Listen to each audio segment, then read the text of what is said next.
Spinal fusion is performed on the spine to weld two or more vertebrae together, using surgical hardware and bone graft material.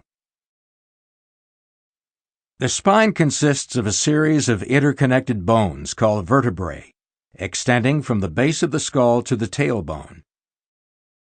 Each vertebra connects with the one above and below at the facet joints, allowing them to move relative to one another. In between each bony vertebra lies a shock-absorbing intervertebral disc. The facet joints and intervertebral discs work together to permit the bending and twisting motions of the back and neck. Protected within the vertebral column is the spinal cord, which connects the brain to the rest of the body. Spinal nerves emanate from the spinal cord at regular intervals. Your doctor may recommend spinal fusion if you have one of the following conditions: a fractured vertebra, excessive motion between vertebrae causing instability and pain, spondylosis, a degenerative arthritic condition that may cause loss of normal spinal structure and function, or spondylolisthesis, a condition in which one vertebra slips forward relative to the one next to it. Other conditions that may require surgery include osteoarthritis of the facet joints, a spinal deformity such as scoliosis or kyphosis, or a bulging or herniated disc, which can press on the exiting spinal nerve. Spinal fusion is designed to eliminate movement between the affected vertebrae, making the spine more stable and decreasing pain. Before your procedure, an intravenous line will be started. A catheter may be placed in your bladder to drain your urine. Spinal fusions are done under general anesthesia, which means you will be asleep for the duration of the operation.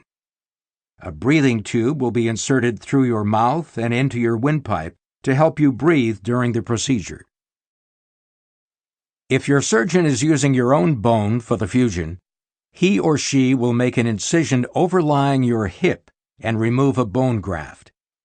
If your bone graft is coming from another donor, it will be harvested prior to your procedure. If you're having an open procedure on the lumbar spine and your lower back, you will lie on your stomach and your surgeon will make an incision directly over the spine.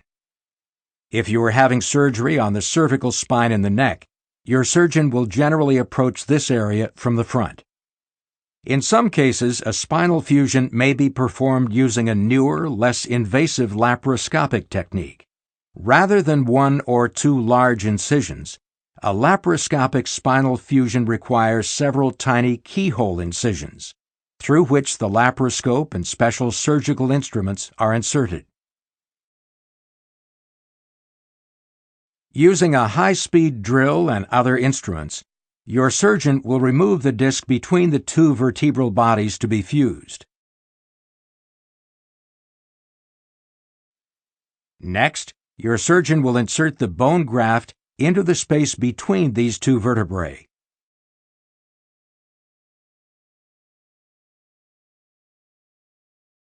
He or she may also place a plate and screws over the graft to hold the vertebrae together until they fuse into one bone.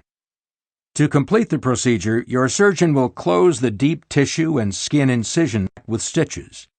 Many surgeons will also place one or more drains beneath the skin that will remain in place for a few days. After your procedure, you'll be taken to a recovery area for monitoring. The bladder catheter will likely remain in place for several days.